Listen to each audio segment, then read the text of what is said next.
Clearly what we need to do is address parity. In 2009, 1.2% of the population of students nationally was Aboriginal and Torres Strait Islander.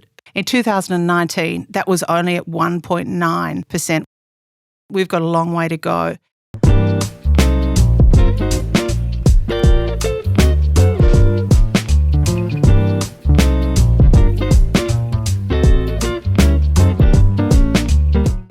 Welcome to Whose University, Whose Culture, the second of 3 History of University Life podcasts about making universities fit for purpose. I'm Julia Horne, Professor of History at the University of Sydney and co-convener of the History of University Life seminar on higher education. In these podcasts, I talk to 3 authors of essays in a new publication, Australian Universities, A Conversation About Public Good. You just heard from one of the authors, Jennifer Barrett. Jennifer is Pro-Vice-Chancellor Indigenous at the University of Sydney and also the Director of the National Centre for Cultural Competence. I recently caught up with Jennifer to discuss how making universities fit for purpose for Aboriginal and Torres Strait Islanders will strengthen our universities overall.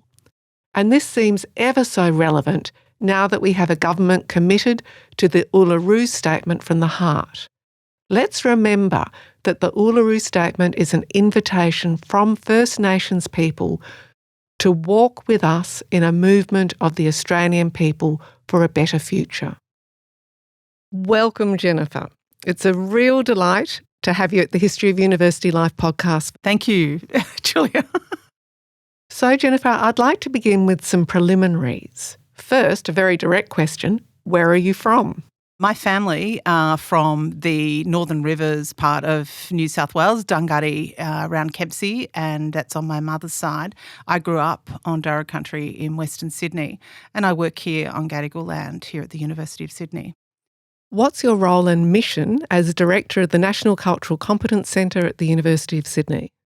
My role as director looks at a suite of programs, educational programs about cultural competence, and we work with staff here at the university. But what our goal is to influence the discussion nationwide and across a number of other sectors around building cultural competence. And what we do in that space is run programs based on research that look at how to better understand the differences and similarities, I guess, around cultures. But we look at it from a First Nations perspective first as a way to inform that.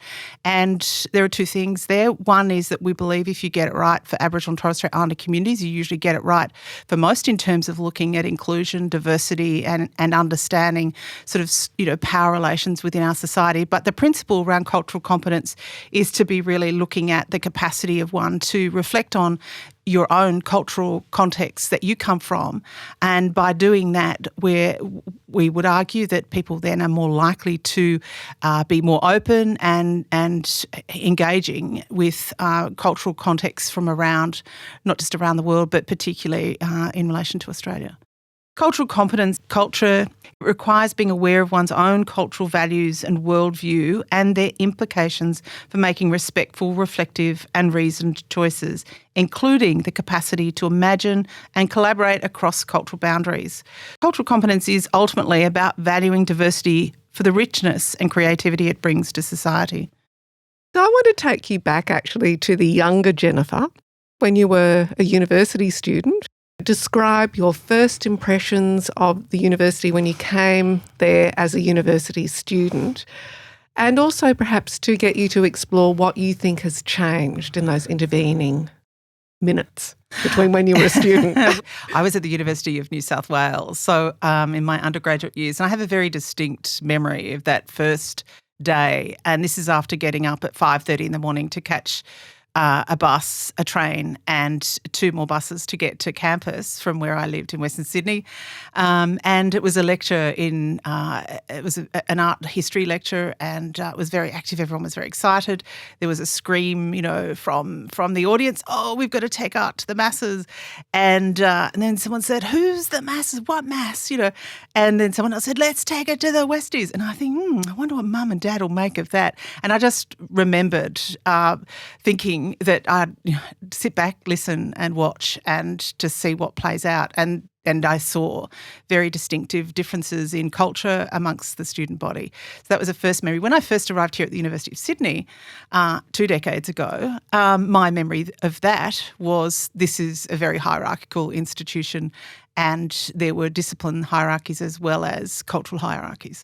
You are a professor of museum and heritage studies, and I can't help but think there is actually a strong connection between all the amazing work that you've done as an academic in that area, in the area of museum and heritage studies, and the sort of work that you're now proposing through cultural competence.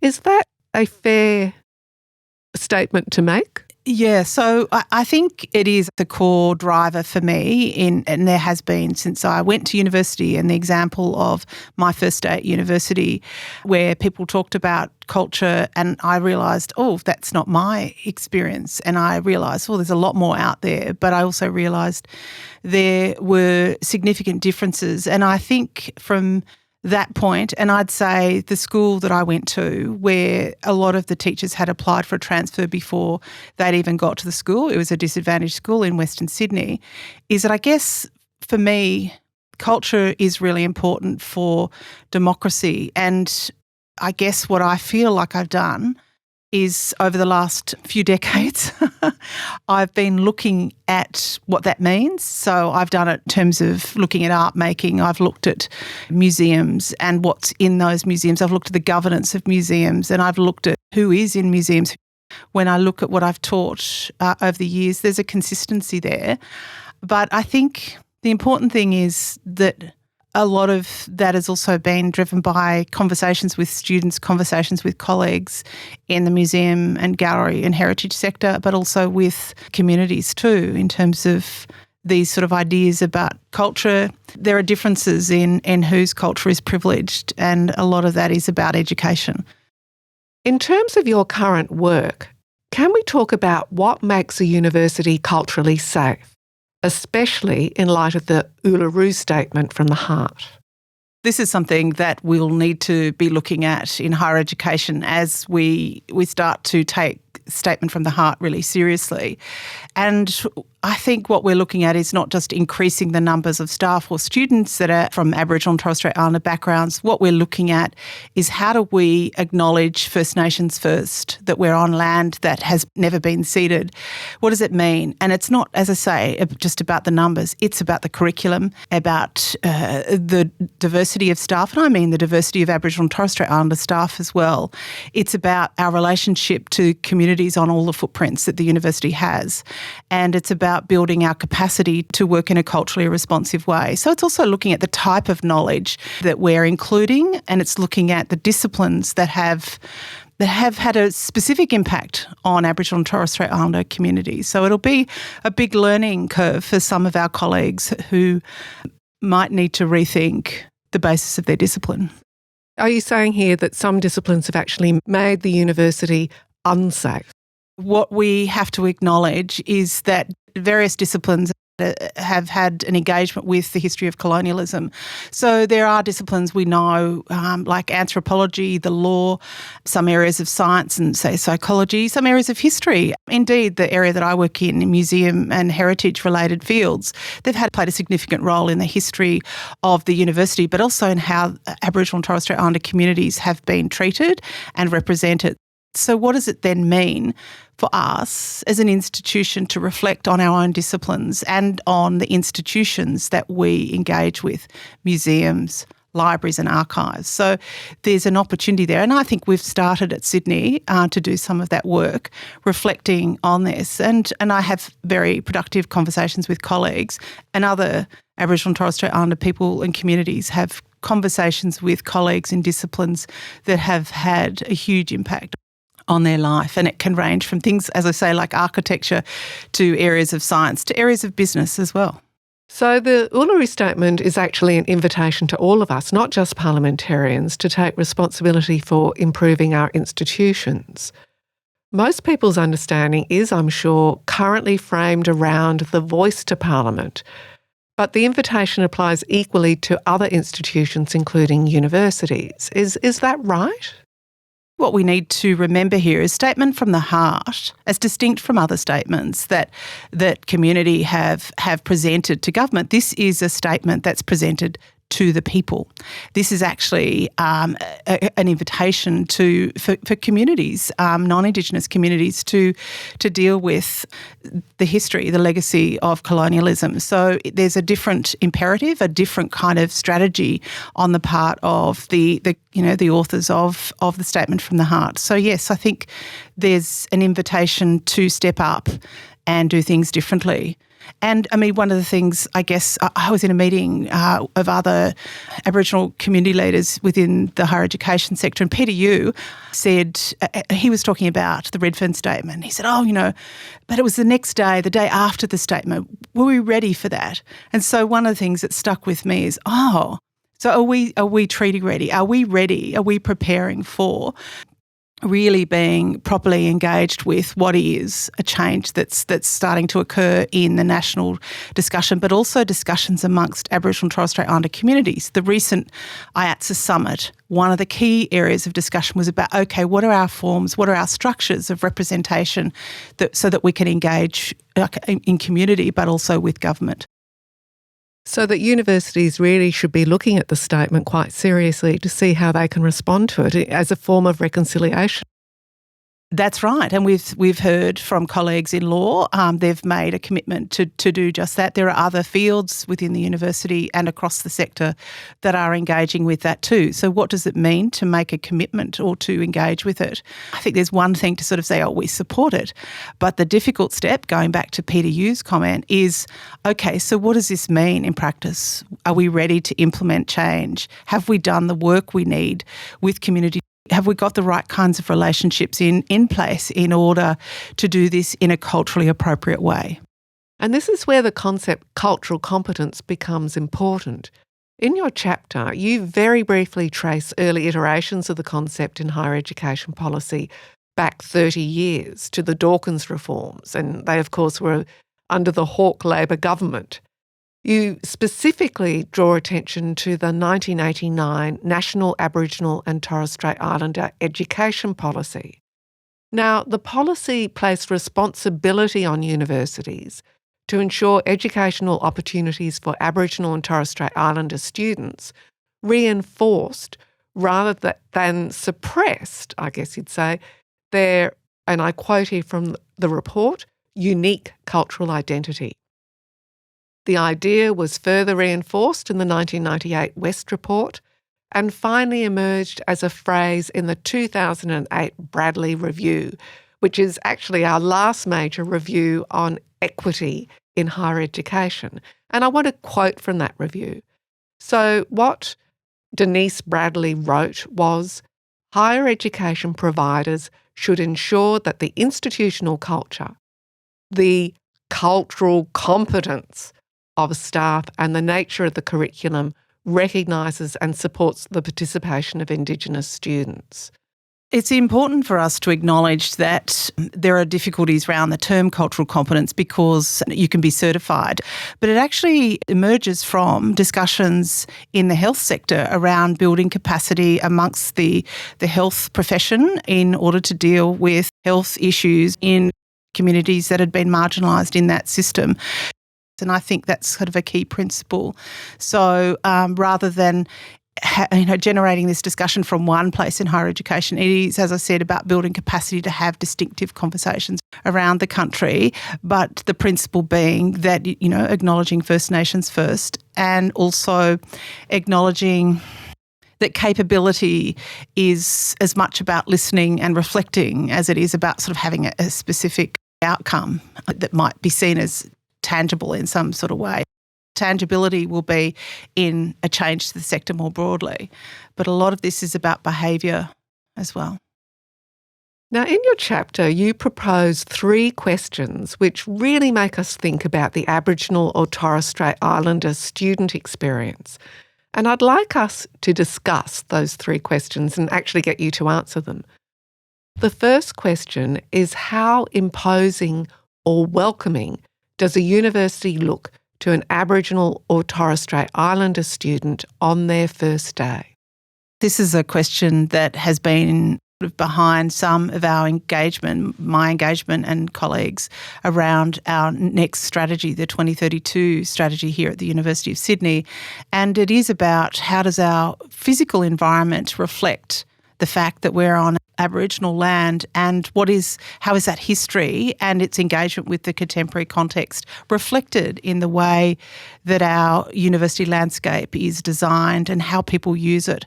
So I think that immediacy of being able to come on campus and see a place that's welcoming, that has a cultural kind of connection for you or someone you know is really important.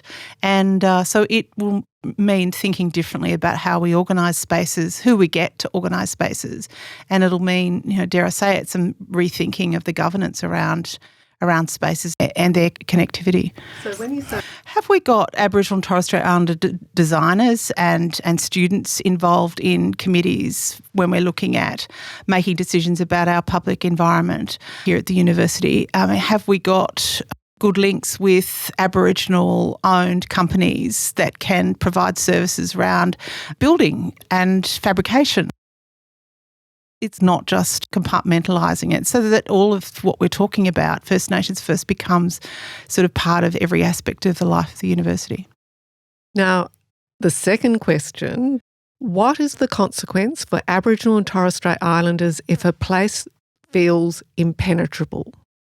The implication there is that people leave. They don't want to stay. So I guess if we're not genuinely accessible, then and open, and then we know that we're not going to be able to attract people and we're not going to be able to retain them. One of the things we've learnt from our colleagues here at the university, our Aboriginal and Torres Strait Islander colleagues, and from students, is that they also go to their family and community to get a sense of a place as well. Is this an okay place to visit? Are our communities, are our people sort of engaged there? So part of what we need to do, and I've said this in many other fora, is that we need communities to also be able to access and engage with our spaces here in a way that's genuinely open, and that too then is reflected in their responses to questions about that place, the University of Sydney. We have a large footprint in this area here around on Gadigal country, but we do so in other parts of the state as well. Young people around will go to their community and say, would this be a place for me? Is this a place for our mob, our family, our community?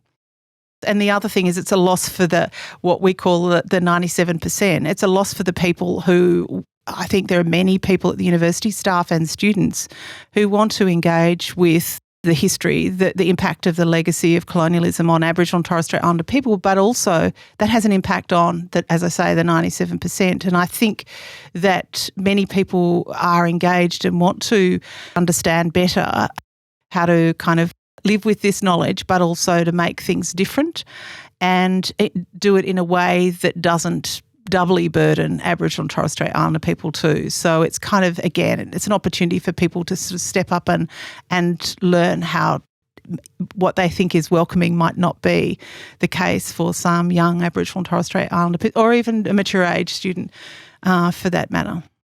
Now, the third question, how can universities build a culture of open and humble knowledge exchange that benefits every student? It might seem like a mantra, but it's a principle. Aboriginal and Torres Strait Islander people are, quite often the most marginalised in our society. And so we, in the portfolio of the Indigenous Strategy and Services, often say, if you get it right for our mob, you're likely to get it right for 100%. It's still a long way away from getting that kind of level of engagement. Now, thinking sector-wide and knowing that cultural competence can take time, what in your view is one thing, you're allowed to if you want, that Australian universities can do immediately that will help reinforce rather than suppress the cultural identity of Aboriginal and Torres Strait Islanders? Well, thanks for that question. And you're right, I'm not going to use one thing to respond to that. What we need is a holistic approach to student experience at universities. So we need to be looking at the curriculum, we need to be looking at growing cultural competence amongst staff, and we also need to be looking at the connection between communities and the university. Look, Jennifer, it's just been utterly wonderful to speak to you, to take this. It was sort of a quick romp down cultural competence, but also the question actually of reconciliation, really, and ensuring that our public universities, actually all our higher education institutions, are freely open to First Nations people of this nation. And I really thank you for talking to me today. It's been my pleasure. Thank you. These podcasts are interviews with authors of chapters in a new publication, Australian Universities, A Conversation About Public Good. It's edited by Julia Horne and Matthew Thomas and published by Sydney University Press in their policy series. History of University Life Higher Education Seminar has run for over 10 years. It's convened by Julia Horne, Matthew Thomas and Gabby Ramea and addresses issues in higher education, drawing on expertise from across the sector.